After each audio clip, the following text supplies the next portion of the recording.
Welcome to the Times of Israel's What Matters Now, a weekly podcast diving into one issue facing Israel and the Jewish world right now. I'm Deputy Editor Amanda Borschel-Dan here with our senior analyst Haviv Rettig Gur. Hi Haviv, thanks for joining me. Where am I finding you this week?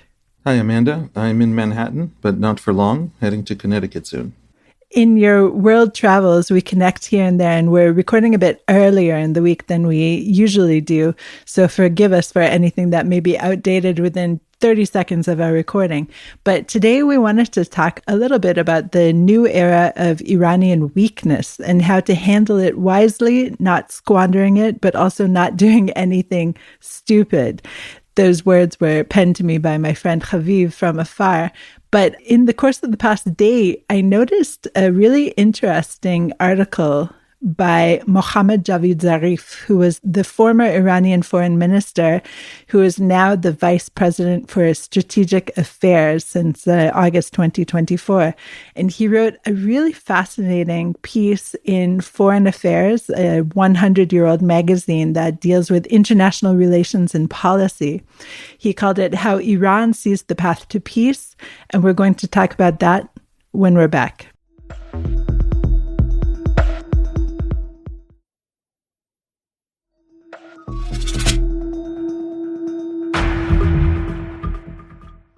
So, Haviv, as we all know, Mohammad Javad Zarif was the Iranian foreign minister. And I think anyone who has followed Iran or the news for the past 20 years will really recognize his picture. At least he's this very academic-looking person with glasses. And he penned this article in the Foreign Affairs magazine, which, as I mentioned, is an international relations and policy magazine. And what I found was really, really fascinating is in reading it, he called it How Iran Sees the Path to Peace. It's kind of like stepping through the mirror and seeing everything, but just through an opposite angle. And he writes about being open to negotiations, including with America, and this really wonderful idea, so many wonderful ideas, but one wonderful idea in which Iran proposes essentially that Israel should be disbanded, essentially, and everyone living between the Jordan River and the Mediterranean Sea, Muslims, Christians, and Jews, and Palestinians driven to the diaspora in the 20th century, along with their descendants, would be able to determine a viable future system of governance on the land instead.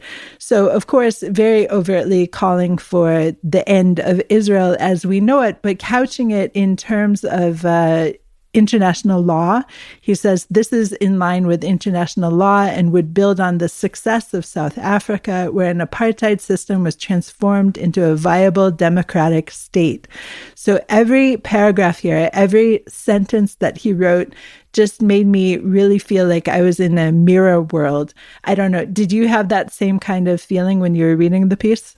Yeah, I mean, it's a mirror world in the sense that he is laying out a very, very anti-American, anti-Western, anti-Israel case, essentially for Iranian dominance, right? He lays out a few interesting things. One is the dismantling of a Jewish state. The other one is all foreign influence should be taken out of the Persian Gulf, right? It should just be an alliance of stakeholders in which, of course, Iran would be the overwhelming power. Any pressure on Iran has failed in the past and will fail in the future. We have no nuclear ambitions. That's an evil canard of the West. And at the same time, he says the only reason we have advanced so much in the nuclear program is Western pressure, right? So there's these, it's a lot of threats and a lot of dreaming about a world in which Iran just through sheer, verbiage, through sheer words, gets to reclaim its position as a preeminent power after the clobbering that it has taken in the last 3 months, after basically everyone in the region understands that it is actually extraordinarily weak. So it's Zarif coming to the rescue of an Iran that finds itself fallen back on its backside, essentially. And the other point that I just wanted to emphasize is his real obsession with the Palestinian cause, of course, and his assumption that the Arab world is backing it as well. He says Iran and the Arab world should thus be able to work through their differences Iran's support for Palestinian resistance could help kickstart such cooperation. The Arab world, after all, is united with Iran in its support for restoring the rights of the Palestinian people. So on the one hand, he's talking about the strength of Iran. On the other hand, the idea that the pan-Arab states, all the Islamic states, should get together and help each other drive out the Western forces because of the Palestinian cause. And so I think it's just 1 + 1 perhaps doesn't equal 2 here. What do you think? Yeah, I mean, he wants Iran's fundamental objectives, the destruction of Israel, the breaking up of the Arab-Sunni alliance against Iran out of fear of Iranian imperialism, out of fear of Iranian control of proxies in Yemen and Iraq and Syria and Lebanon. He wants all of that to be broken up by talking about it. The war on Israel is starting to exact costs from Iran for the first time, dramatic, significant cost.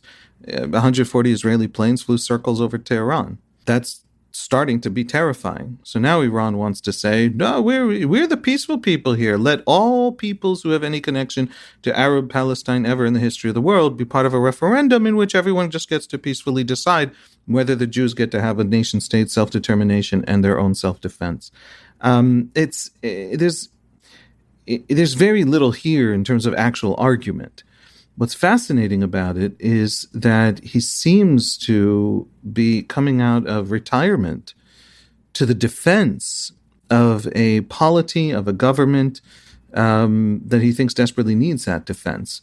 And so he's making arguments that are really fundamental. I mean, Trump is coming into power, and he writes in this piece, the number of centrifuges in Iran has increased dramatically since 2018, when U.S. President Donald Trump withdrew from the nuclear deal. Enrichment levels have skyrocketed from 3.5% to over 60%. This is the Iranian ex-foreign minister talking, right? This is the pro-Iran case. It is hard to imagine any of this would have happened if the West had not abandoned its cooperative approach. That's just a threat. It's just an open threat. You don't cooperate with us, we're going to break out to nukes. Oh, by the way, it's a total canard and evil and ridiculous, this claim that we even have nukes.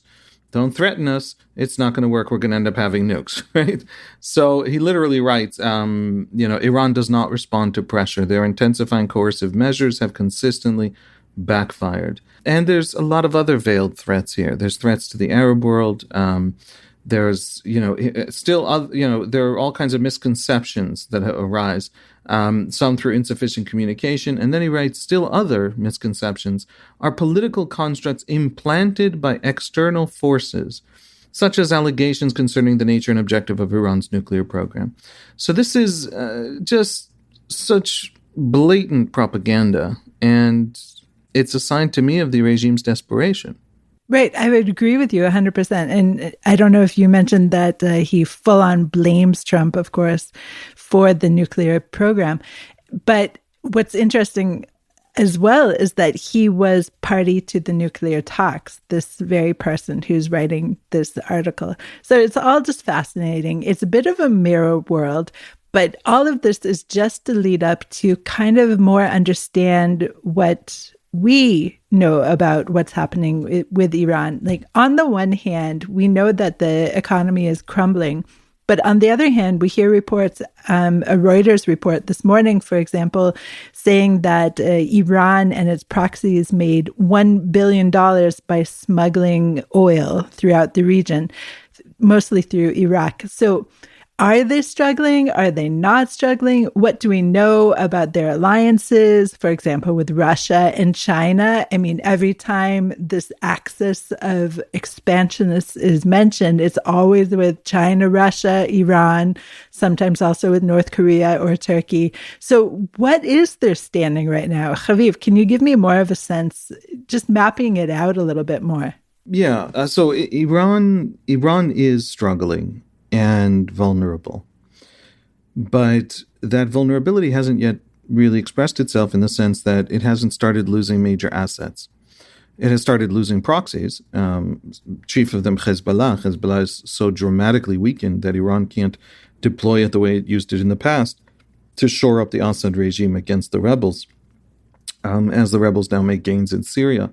But in a lot of the other ways, Iran has a natural gas pipeline to Oman whose fundamental function is to skirt sanctions. It's very easy to sell natural gas without the provenance of the natural gas being visible or clear. Iran uses smuggling tankers to ship its oil to China. It's not very good oil. It can't charge a lot for it, but it skirts sanctions, and China finds it useful, and it brings a tremendous amount of foreign currency into the IRGC's coffers. The Revolutionary Guard owns most of the energy sector of Iran, and so this directly funds the Iranian revolutionary imperialist sort of march through the region.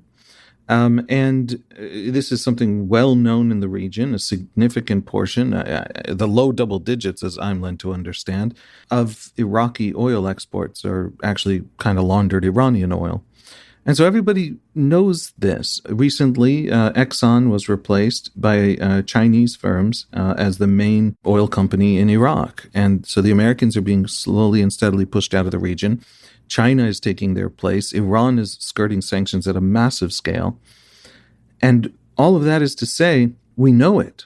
We know all of it. And significant American sanctions that pivot with each turn that these Iranian sanctions, that the Iranian sanction skirting measures try and constantly, shift and get around. But if the sanctions can keep up with those tricks, then all of this stuff is deeply vulnerable. The infrastructures of this Iranian energy sector are totally exposed to Israeli airstrikes, which we now know is not actually a difficult thing for Israel to do. And Iran doesn't have a whole lot of options for responding. And so Israel has, term I keep using so people really learn it, escalation dominance. It can escalate higher than Iran can escalate. A lot of this stuff is well known to the West and therefore not hard to start hunting down and sanctioning properly in a maximum pressure campaign by a Trump administration that wants to do it. And so Iran is deeply vulnerable. The more of this stuff we talk about, the more vulnerable it is. And there are a lot of signals of this vulnerability. For example, by couching everything in I urge people to actually read the text, by couching everything as a local versus foreign influence thing, right? The Arabs and Iranians together have all the shared interests. The bad thing is the evil outsiders. Well, the Arabs are desperate for support against Iranian aggression, and Iran wants to couch everything as legitimate locals and evil outsiders. But as they do so, they kind of shrug off all these things that Iran has actually been the primary force for. For example, Zarif writes, "Our region has been plagued for far too long by foreign interference, wars, sectarian conflicts, terrorism, drug trafficking, water scarcity, refugee crises, and environmental degradation." When it comes to wars and sectarian conflicts, it's hard to imagine anyone who's started or advanced or escalated more of those than Iran and its proxy system in the last 20 years. Sectarian conflicts, if he means inter-religious conflicts in the Muslim world between Shia and Sunni, Houthis and Hezbollah and everything that Syria became once Iran stepped in. When it comes to drug trafficking, Iran's proxies are some of the, especially Hezbollah before the Israeli offensive of the last 3 months, were some of the largest drug traffickers in the world. And so Iran is deeply vulnerable. But there has to be a West, and there has to be an Arab world, and there has to be an Israeli leadership able and willing to build out the alliance that actually exacts costs from Iran exactly on these points that Zarif, by making these points, Zarif essentially takes us on a tour of those vulnerabilities, actually exacts those costs. And then Iran has a choice to make. Nobody has actually force it to make that choice between its imperialism and its sectarian conflicts that it has instigated everywhere and its regime survival. Let's make it make that choice and then see what it does. When you're saying Iran needs to make the choice, I think you mean more the people of Iran need to make the choice because the regime has obviously cast its die in the choice that it's pursuing right now. Wouldn't you agree? Yeah. Yes and no. Khamenei is in his 80s and there's already, a known successor and there's already plans for the day after and for policies of the day after. And those policies could be radically different. It is possible to take the Iranian elite And there are factions within this dictatorship, this regime. It's a complex dictatorship. It's not North Korea, which in many ways is a very simple dictatorship. It has factions and it has groups, and they fight between them, and there's competition, and the supreme leader decides to go with one for 5 years, and then the next 5 years goes with a different faction. It is possible to convince some factions and then adjust reality, the strategic reality, to make that faction triumphant or more correct, to really push forward in this regime the factions that say this is failing. The proxy imperialism of Iran is costing too much and delivering nothing but vulnerability. And that is a strategic reality, a political reality that can be imposed on the Iranian regime if there's sufficient unity and sufficient robust aggressiveness, frankly, to push back on all fronts, to exact massive costs on all fronts.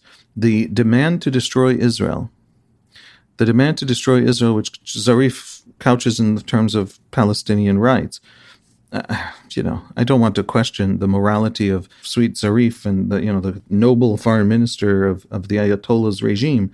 But Iran is not a government concerned with rights. It's not concerned with rights in Yemen. It's not concerned with rights in Syria. It's not concerned with rights in Iran. The desire to destroy Israel has to do with an old Islamic restorationist debate about Islamic weakness, about the role of the Jews in that Islamic weakness, about the Jews being the weakest thing that pushed Islam back, and therefore the first thing Islam must destroy on the path back into history as powerful agent in history, and of the importance that the Shia defeat Israel, where the Sunni for 100 years could not, because that is evidence of Shiism's truth and Sunnism's lie. And all of that stuff, that religious redemptionist vision, drives the Iranian concern for the Palestinians. Not concern. This is not a regime that is desperately concerned for anybody's rights, certainly not the Palestinians. So it's not going to end until Israel's destruction. There's nothing that will satisfy Iran in a two-state solution. And that's the key point here. We have to build out that alliance, and we have to pressure Iran on the points where it is vulnerable, and it is desperately vulnerable. Everyone in the Middle East watched Israeli planes circling over Tehran while Tehran could do nothing.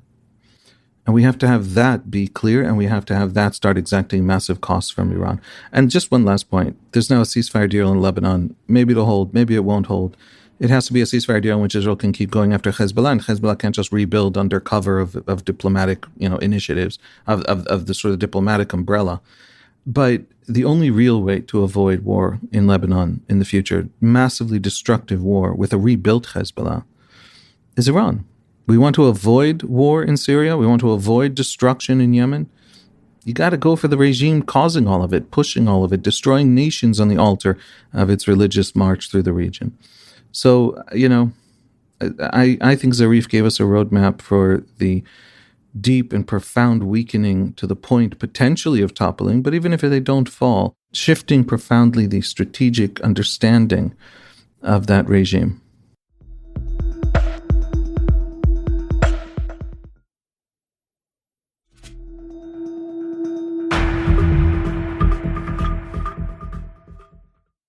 It's so confusing to me because, I was born in 1975. You are a bit younger than I am. This Iranian regime has been in place since 1979, in an era in which it's basically gone backwards in time in terms of rights for women or any kind of, freedom of expression, et cetera, et cetera.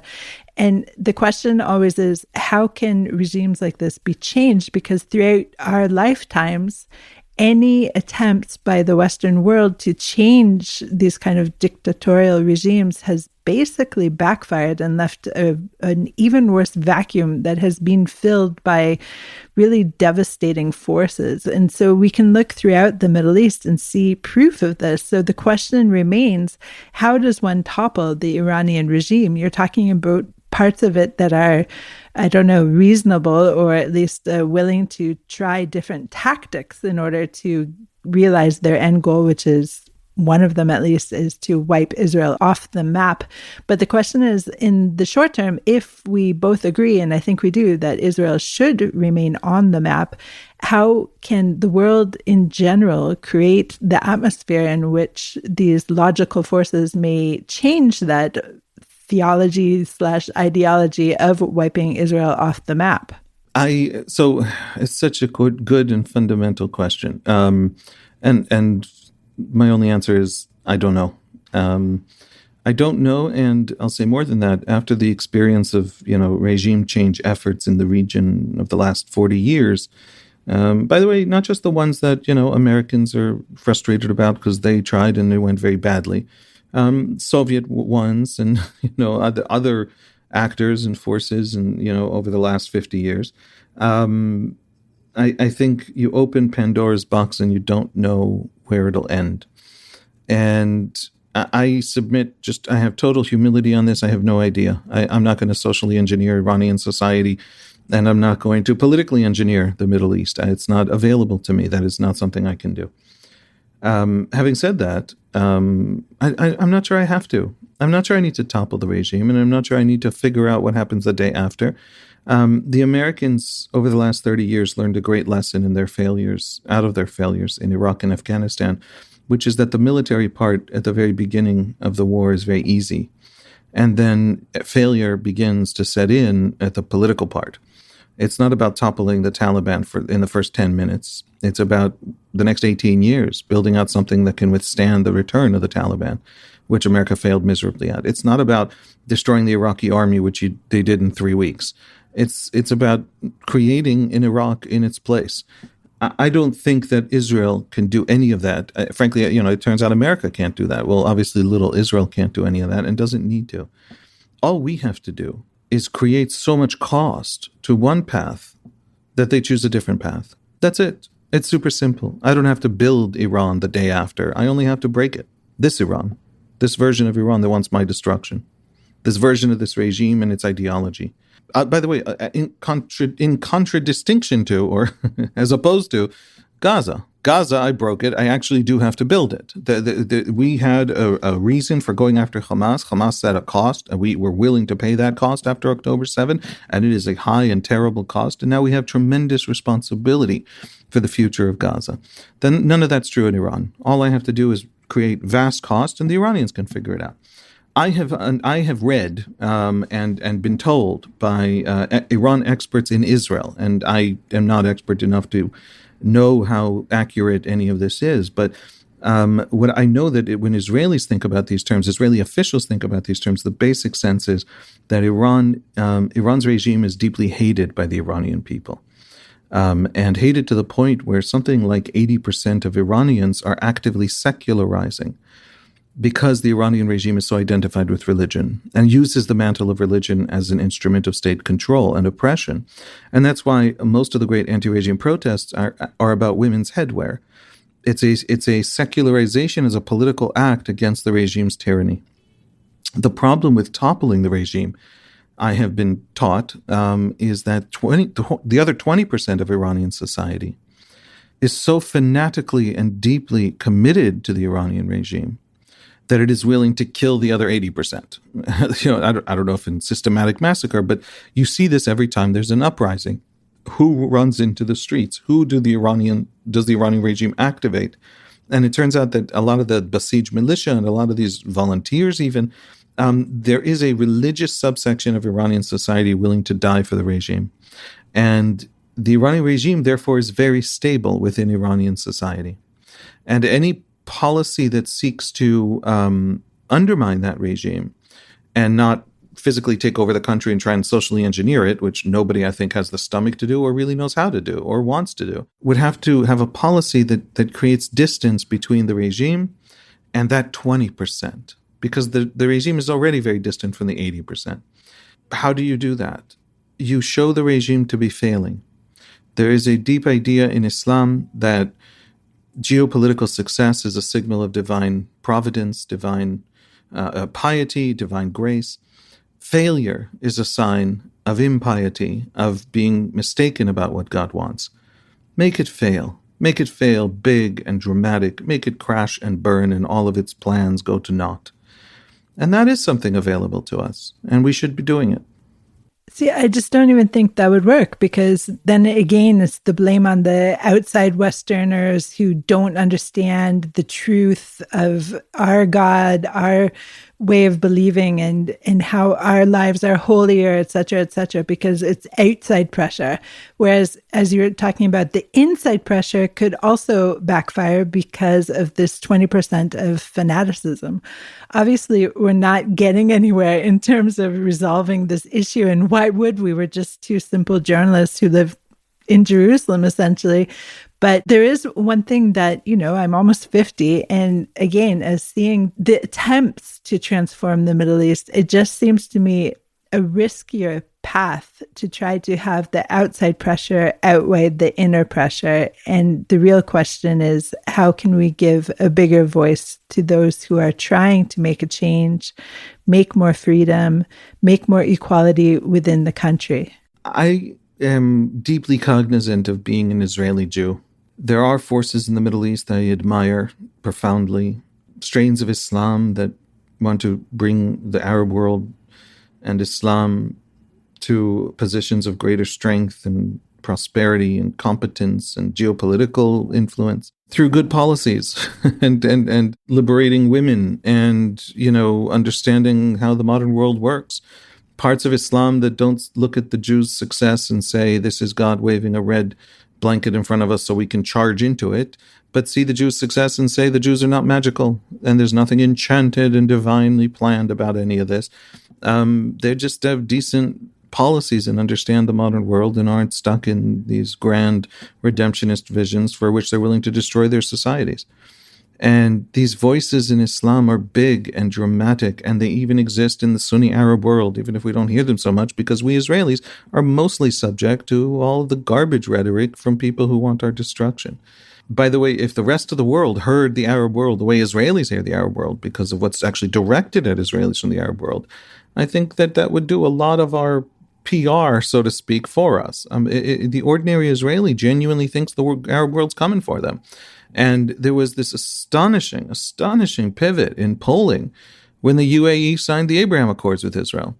People don't remember, but back in, September of 2000, I believe it was, Netanyahu announced that he would pursue, if he wins the election, he was trying to hold the right-wing coalition together, and he announced annexation of 60% of the West Bank or something like that. We never saw a map. We don't quite know what he meant exactly, but annexation in the West Bank. And then we polled Israelis and we said, well, do you want this? And I think it was, 45% no, 30% yes. It was something like very wishy-washy with only a plurality to the no, not a majority. And then the Emiratis came forward and said, if you freeze that, if that's off the table, if you throw that out, we'll make peace with you. And then we polled Israelis on whether they preferred, because the Emiratis said it's us or annexation. We asked Israelis, do you want the Emirates peace or annexation? And it dropped to 85-15 or even 90-10 for the Emirati peace. As soon as there was a sense that there's a different voice coming from the Arab world, polls in Israel swung wildly in another direction. So Israelis really do see this, the bad part of the Arab world screaming at them at all times. But there is this other part. And when I come to, talk to an Arab world as an Israeli Jew and say, hey, take that good Islam. Don't take the bad Islam. What do I mean? I mean, take the Islam that likes me. Don't take, or it was willing to work with me and accept me. Don't take the Islam that wants my destruction and extermination. The Arab world doesn't care. It doesn't listen. I am an Israeli Jew. I don't have a right to be part of that debate. I have no influence or power to influence it. I'm an outsider. I don't understand it enough. I certainly don't use the language that it's spoken in, the cultural ways that it is handled. So I don't think we do have, we have a very small set of options. We can come to the Arab world and say, you come for us, that'll hurt you terribly, disastrously, to the point where you won't be able to handle it. Don't come for us. Leave us alone. You won't leave us alone. We'll make sure that it'll be too costly to do otherwise. The Arab world, the Muslim world, can then sort itself out and figure out its own future. On the altar of our destruction, they have destroyed entire Arab nations. Again and again and again and again. Every Arab dictator of the last 75 years has justified their tyranny domestically by the need to destroy the Jews. When the Arabs notice that, everything can change. But I'm not the one who can explain it to them. That's something that has to happen in their own politics. And so, I am very humble on this point. I think we have very few options. We can't step into the intra-Islamic debate and have an opinion. All we can do is an enemy that comes for us, we can exact costs that make it not worth coming for us. You know what gives me kind of some optimism? I didn't know we were allowed to use that word in the Middle East. So 2 things, actually. One is the fact that so many Israelis, of course, have roots in the Arab world and understand a little bit more than we do, perhaps, the mentality, but that they're conserving and protecting their traditions that they had in these countries, that most of them expelled these Jews and they were forced to become refugees in Israel. But the other thing that gives me optimism, so number one was the conservation of traditions from this Arab world and the ability to have the ability to think perhaps and understand a little bit more of where they came from. Number 2 is the Persian fallow deer. Do you know about this, Haviv? I do know about it, but only because of you and the articles you commissioned for the Times of Israel from reporters about it. It's a great story. It is a great story, and definitely check out the articles, of course. But what's so overwhelmingly interesting about this deer is just ahead of the revolution in Iran, some Israelis were able to procure some of these deer, which used to range throughout Israel naturally in ancient times. It's part of the biblical zoology. And as of today, in Israel, there are more of these specimens than anywhere else in the world because Israel brought them here. We conserved the species, we bred them together, and they were able to thrive here in the Jewish state, this Persian fallow deer. And I really do think that there is always a chance for this kind of cross-pollination and cross-cultural sharing to occur in the Middle East. We just have to find the right moment and potentially the right regime, right, Haviv? I'll put it real simple, just to express how profoundly I agree with what you just said. There is no reason on earth that Iran isn't modern, successful, prosperous, high-tech, and frankly powerful country. All of the sanctions were caused by a regime that demands the right to demolish the NPT, the nuclear non-proliferation regime in the world. All of the sanctions are based on a country that demands the right to demolish other countries and does so actively. Without Iran, Assad would not have been able to kill 600,000 Syrians. All of the sanctions are based on a regime that decided that it is going to win an imagined great holy war at any cost, no matter how many people die. And all of Iran's pain is that regime. And so if Iran wants a different future, I can't take down a regime of a country far away, of 80 million population. I can't, and I shouldn't be able to. But there is so much in Iran and so much potential for Iran. The fact that Iran is in its current situation under all these sanctions, imagine the flourishing without it. Under this situation with this awful regime that curtails women's rights and the ability of women to live normal lives. Imagine how Iranian society could succeed without it. That's the good news. The potential arc upward the moment Iranians solve this problem. Haviv, thank you so much for joining me again this week. Thanks, Amanda. Thanks for listening to The Times of Israel's What Matters Now. Please check out another installment next week. This episode was produced by The Podwaves. If you have any questions or comments about this or any other episode, please drop us an email to podcast@timesofisrael.com. Until next week, shalom.